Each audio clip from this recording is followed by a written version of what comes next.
Hello, I'm Africa 54 Managing Editor Vincent Makori in for Hashtag the Yurt. It's Thursday, August the 19th. This is Africa 54.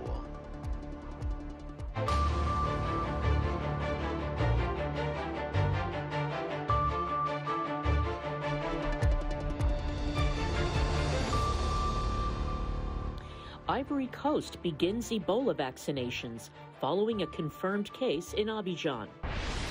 Nigeria's hyena traditions clash with conservation.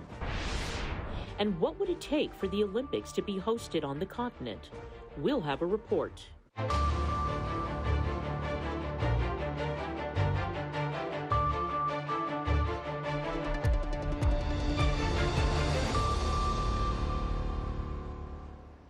The Ivory Coast Livestock Ministry has identified an outbreak of the highly pathogenic H5N1 avian flu near Abidjan and is taking steps to curb its spread.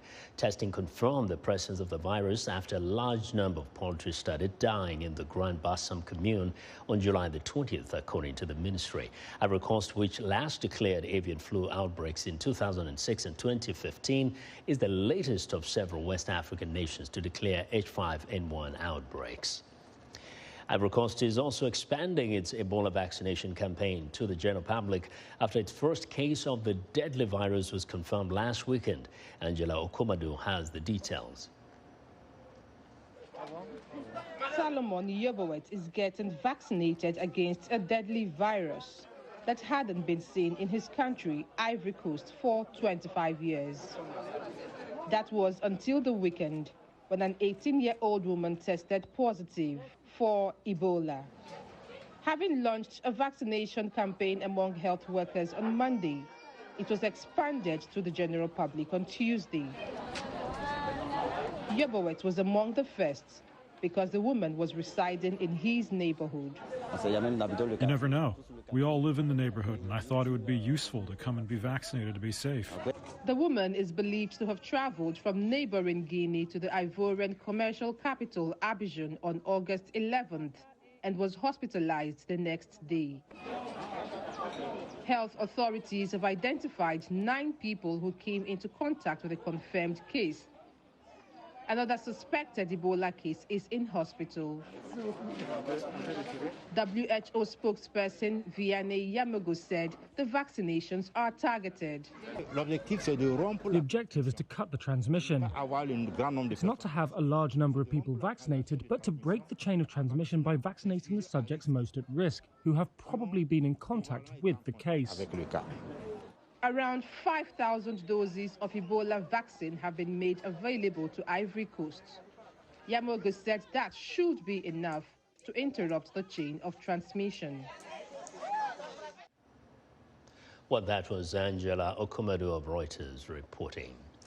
The United Nations Refugee Agency says clashes between herders and fishermen in northern Cameroon have killed at least 32 people in August and 19 villages torched. Some 11,000 people have fled to Chad and 7,300 are displaced in Cameroon's far north territory after fighting erupted on August the 10th between Choa Arab herders and Mousgoum fishermen and farmers, according to the UNHCR. Officials are describing the fighting as Cameroon's worst ethnic violence in years. Local officials say the herders are angry because their livestock is falling into holes dug by fishermen to capture fish in pools of receding floodwaters. The UNHCR says the refugees in Chad are in urgent need of shelter, with many now sleeping under trees. Some men in northern Nigeria keep hyenas as pets or perform with them at festivals. But one traditional leader says the culture is dying as it clashes with modern ideas about animal welfare. Neka Chile reports. Hyenas are often viewed with suspicion or even fear. But in northern Nigeria, some men keep them as pets. For Abdullahi Jahu, it's how he makes his living.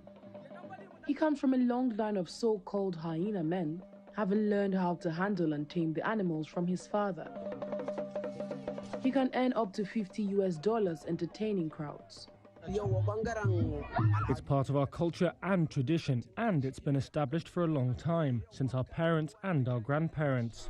That's why we inherit it, and we want our children to follow in our footsteps. But that culture is clashing with conservation. Jahu says he captured his hyena 2 years ago in an area known for its varied wildlife. Chinedu Mowbray, who founded the Green Fingers Wildlife Conservation Center, believes keeping hyenas as pets is devastating to the ecosystem. How these animals are even being sourced in the first place is a problem. These animals, their homes have been raided, countless have been killed, even just to extract one of them. So think about what that does to the population of wildlife in a country or in a certain ecosystem. But keeping wild animals as pets is ingrained in the northern Nigerian culture.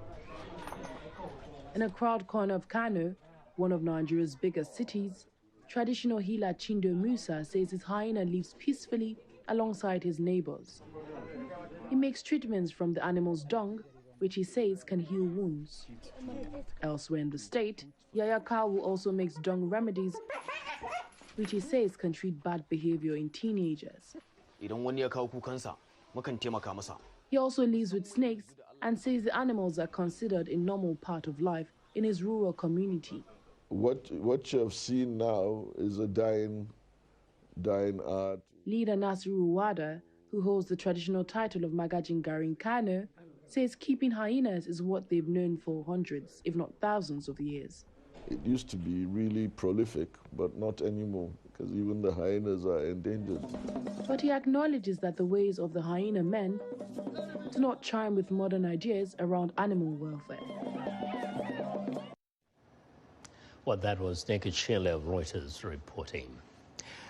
For decades, African athletes have traveled worldwide to participate in the Olympic Games. Yet Africa has never hosted the Games, and some are asking what it would take for an Olympics to happen on African soil. Viewers Mareba Diallo has this report. African athletes brought home gold, silver, and bronze medals from the delayed 2020 Tokyo Games. In Kenya, thousands cheered Eliud Kipchoge, who won the men's marathon. But one fan had a special request. We are very happy, all of us from Rift Valley and Kenyans as a whole, just to implore our leaders to address the issue of stadiums like the Kipchoge Stadium is dilapidated, and today Kipchoge has shown the world that we are more than capable. For many countries, it's just too expensive, says Andrew Zimbalist, editor of Rio 2016, Olympic Myths, Hard Realities. So you might read, for instance, that in Tokyo this year, they spent roughly $15 billion, or that in Brazil in Rio in 2016, they spent roughly $12 or $13 billion. But the real numbers in Tokyo are above $35 billion. The real number in Rio is above $20 billion. Zimbalist says developing countries face even more cost. They don't have the necessary transportation and communications and security and hospitality infrastructure. So the amount of money they have to invest to do it is much, much larger. And the problem is that more often than not, you're constructing infrastructure for the purpose of hosting the games, not for the purpose of solving development bottlenecks in your country. For now, Senegal is preparing to host the first Youth Olympic Games in 2026. Experts say that event requires about 1/3 of the investment needed for the Olympic Games. There are expectations from the whole African continent, and Senegal has to organise games that would live up to the standards of previous Youth Olympics. And because of that, Senegal is going to make sure it's a success. Wad says plans are well underway. Ce qui était prévu, c'est de procéder à la rénovation de 3 infrastructures principales, que sont le stade de... We are planning to first renovate 3 main venues. The Iba Mar Diop Stadium, which will host track, rugby and other sports, and there's also our Olympic pool, which needs to be renovated. It has an adjacent park, which will host a few events such as the BMX freestyle, basketball 3-on-3 and hockey games. There is also the Kasson Samba Dieri Diallo, where the equestrian-related events will take place. He also says there will be venues in other hubs outside the capital Dakar, such as a popular seaside resort area, and in Diamniadio, where last year President Macky Sall led the groundbreaking of a new 50,000-seat stadium. Sall said this new stadium could be used for future local and international competitions. Mariama Diallo, VOA News. We are excited to hear what you think about Africa 54. Join the discussion on Facebook. The address is Africa 54. We're also streaming our broadcast live on Facebook. Please watch and share our show with your friends. Also check out our headlines 24/7 on voaafrica.com. Still to come, in our Coast versus Climate series, we'll tell you why animals are fleeing from one region to another.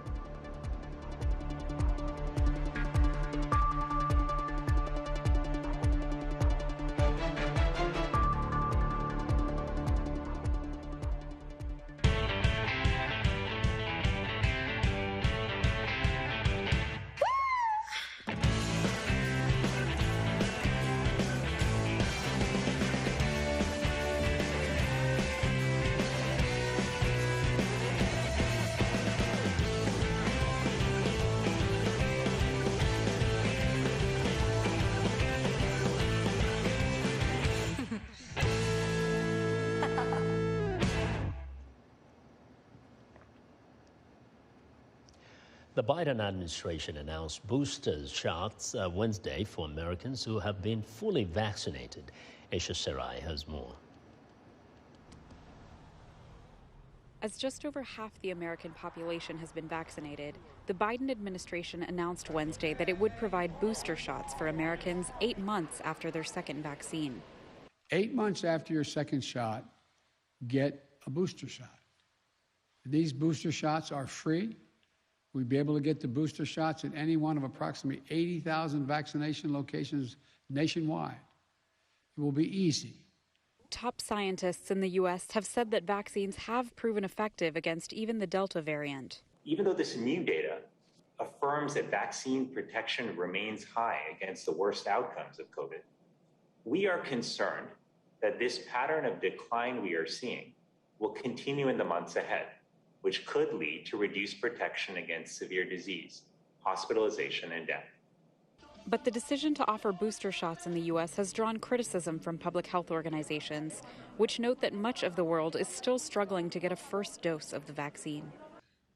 The decision to push booster shots in the United States is just one more step that our government is taking that's going to widen the gap between the haves and the have-nots. And this isn't just a moral stain on wealthy nations. It's really going to prolong the pandemic for everyone.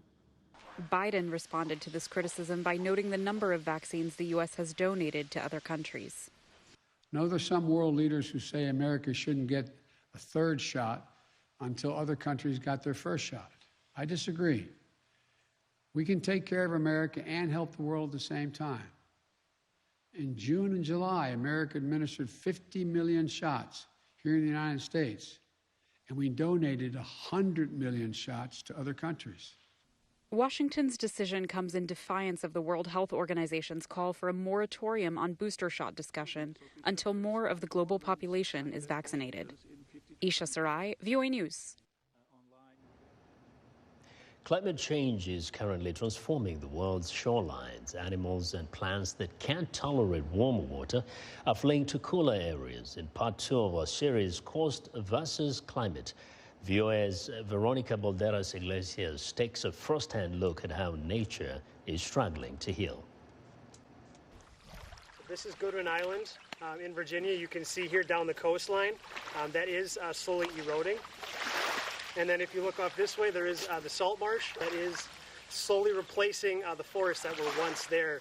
Scientist Tyler Messerschmidt explains that trees cannot live in the wet, salty ground from sea level rise and storm surges in the York River. Because of climate change caused by humans, the water is getting warmer and expanding. Where thriving trees once stood guard, he says we have ghost forests, and they make climate change even worse. These forests are great stores of carbon. that are there. And as those trees slowly die, that carbon is returned, some of it to the natural system, including the atmosphere, which also leads to possibly more global warming through climate change. Marshes like these help keep the base clean. They protect against the wrath of hurricanes, but they too are drowning. They have the capacity to migrate inland to protect themselves, but development along the coastlines is leaving them nowhere to go. Bangladesh, parts of India, Thailand, a lot of Thailand, Myanmar, Vietnam. These have large stretches of marshland, which is in the tropics. Mangroves are a dominant species, and we're eroding away the base of those systems. I'm going to go ahead and lower the net. Scientist Deborah Steinberg tows nets to collect samples of other organisms that are relocating because of climate change. Those, you can see them. Yeah, so those are copepods, rice grain size crustaceans, and they're sort of a central part of the ocean food web. In what's called the biological pump, they help sink carbon dioxide, the main global warming gas, to the depths of the ocean. If we didn't have the biological pump, then the atmospheric carbon dioxide would be 50% higher than it is now. And if we have higher carbon dioxide in the atmosphere, that causes more of a greenhouse effect, and that's more warming. The warming has changed where these marine drifters operate. We have tropical and subtropical plankton that are expanding their range away from the equator, and then the subpolar and polar species, their ranges are contracting. A lot of the tropical, subtropical plankton are smaller, and so they're not as efficient at transporting the carbon. Scientists around the world are monitoring these negative effects of climate change. They are also working hard to help nature heal itself. As part of the efforts to restore foundation habitats, scientists collect seeds from seagrasses to use in restoration projects. The species known as eelgrass also absorbs carbon. It was once abundant in the Chesapeake Bay, but it's dying back from high temperatures. Biologist Christopher Patrick and his team are hunting for answers. Rather than just plant eelgrass, we're also planting another species. And that species is another native seagrass that's in the Chesapeake Bay called widgeon grass, and it can handle high temperatures. The ultimate hope is that the two species will help each other survive and protect other creatures at the same time. Juvenile fish and crabs, they have higher abundance, they have faster growth rates, and they survive better in the grass beds than outside of the grass beds. And so it's performing this really important service for the fisheries. During the fall of 2021, widgeon grass seeds will be planted for the first time on a large-scale restoration project near Virginia Beach. It's a project that could be a model for ailing shorelines around the world. Veronica Valderas Iglesias for VOA News, Gloucester Point, Virginia. Now, for World Photography Day, viewers Jesusam Oni speaks with American photojournalist Vanessa Charlotte, who is being honored for iconic images of what it means to be black during the pandemic and protests over racial injustice in the U.S. Here's her report. Crowds of Americans took to the streets last year, defying pandemic social distance and lockdown mandates to protest what they viewed as a bigger threat, racial injustice. You have police brutality on one end and you have coronavirus. And so in spite of all this, Black people in America, and I speak very broadly because not everyone was in the streets, but for the most part, we understood that irrespective of what was going on, this was a movement for justice and for liberation. Vanessa Charlotte was on the front lines, braving assaults and harassments. It was a period when the media was facing an unprecedented number of attacks while covering the months-long protest over racial justice, according to data from the U.S. Press Freedom Tracker. Charlotte says she felt a sense of duty. I wanted people to be curious about, what would make a Black mother in the middle of a global pandemic hit the streets. Her work stood out, earning her a 2021 Courage in Journalism Award. What's unique about the winners this year is that they are all being held to account for covering situations in their own homes. For Charlot, a Black mother and an Army veteran, describing her iconic photograph, American Patriot, is personal. The upside down flag means that you are at war in your own country. So personally, for me to know that I have served a country, that now I am at war in that country for ideas that I went and fought for, right? There's a very uncomfortable irony about that. As the daughter of Haitian immigrants, Charlot says the award signifies what is possible. I was raised by Haitian parents, so I understand struggles about immigration, about Blackness, about being in low-income neighborhoods, all those things very personally. And so to come from that place and then be celebrated among colleagues, among people that I look up to, is very humbling, and I'm very, very grateful. It's also encouraging. Charlot will be honored along with other Courage awardees during a celebration in November. Jesus Semelni, VOA News, Washington. Well, in South Africa, water sports are usually the preserve of a mostly white elite. But in the country's predominantly black Soweto township, one canoe club is trying to change that. David Doyle of Reuters has more. For Benjamin Umtaninchi, the water is a place where he can deal with his troubles. He's a member of a South African canoe club. And what's unusual about that is that this is Soweto, the country's biggest and predominantly black township. In South Africa, water sports, especially equipment-heavy ones, are the preserve of an elite, mostly white minority. Since canoeing is not a sport that is popular amongst black people, people still believe that there is a snake that lives in this dam. Hence, people are afraid to come join. The Soweto Canoe and Recreation Club is trying to change that. Founded in 2003, it now has 72 members, ranging from 7 to 22 years old. For Umtaninchi, it's a place of refuge. He lost his mother in 2018 and now lives with his two older siblings. The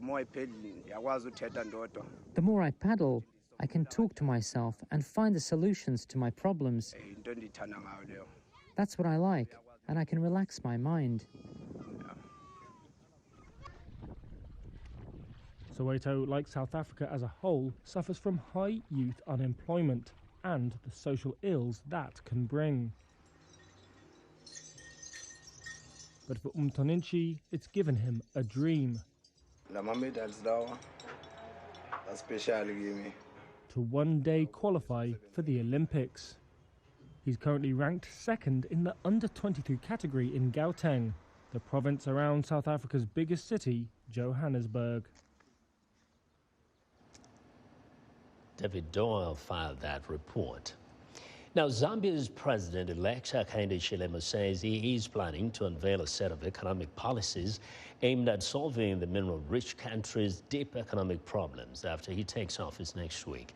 Hichilema, one of Zambia's most successful businessmen and the leader of the opposition United Party for National Development, was declared the winner of the presidential election, ending incumbent President Edgar Lungu's 6-year rule.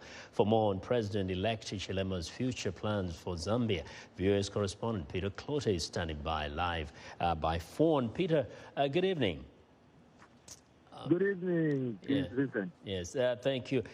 Now, first, these kind of promises have been made before by the previous presidents in Zambia that they would turn the economy around. Things are looking not so good this time. What exactly is the president-elect saying is going to do that could sound different than what his predecessors have done? Well, Vincent, the elephant in the room when you speak with a lot of Zambians is the debt. It's crashing, and the president himself said it's unsustainable. So he's going to bring the lenders to the table, negotiate with them so they can give Zambia a little breathing room, so they can put some of the measures that he has to jumpstart the economy and to enable, create the enabling environment for foreign investors to invest and as part of its effort to create jobs for the youth and reduce unemployment. But without that, it will be a challenging, rather 5 years to come. So he plans to unveil all his potent, what some of his supporters say as his potent economic measures that he thinks will resolve some of the challenges facing the country at the moment. And I believe he's taking his credibility on the fact that he's a successful business person, he's an accountant, an economist. But at the end of the day, running a country is not like running a business. It's not like being exactly a CEO of an accountancy firm. What are critics saying are some of the things that he'll have to face when it comes to dealing with the economy of a country? Well, Vincent, some of his critics sarcastically say he's a candy man and that he was dishing out sweets or promises to every person who would listen to him.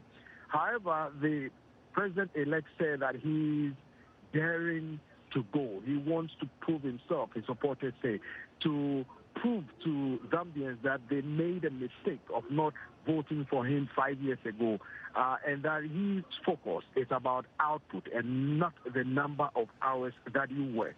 The expectations are high because he made fixing the problems his mantra.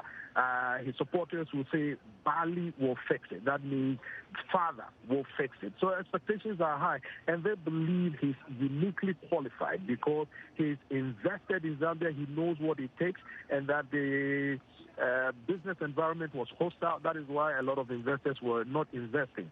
That if he's able to reverse that, there will be an attraction of foreign direct investment, and that will significantly boost the environment in order for him to manage the economy effectively, create jobs for the youth, among other things. So the expectations are high, and his supporters think he can deliver. Yeah. Now, very briefly, has there been any kind of reflection on the side of the losing side, Edgar Lungu? Has he maybe kind of tried to figure out why they lost? Davis Muela, the Secretary General of the now outgoing Patriotic Front Party, say that they are taking stock, they are re-strategizing, and they will come back strong. This comes on the back of heavy defections from the ruling party to join the opposition incoming United Party for National Development Alliance. You could see a wave of defections after defection. Peter. So Thank see you. what will happen. We'll see. Yeah, thanks a lot. That's Peter Clotter reporting for us from Zambia, and that's our show for today. Be sure to watch Africa 54 on our website at voaafrica.com. From all of us here in Washington, thanks for watching.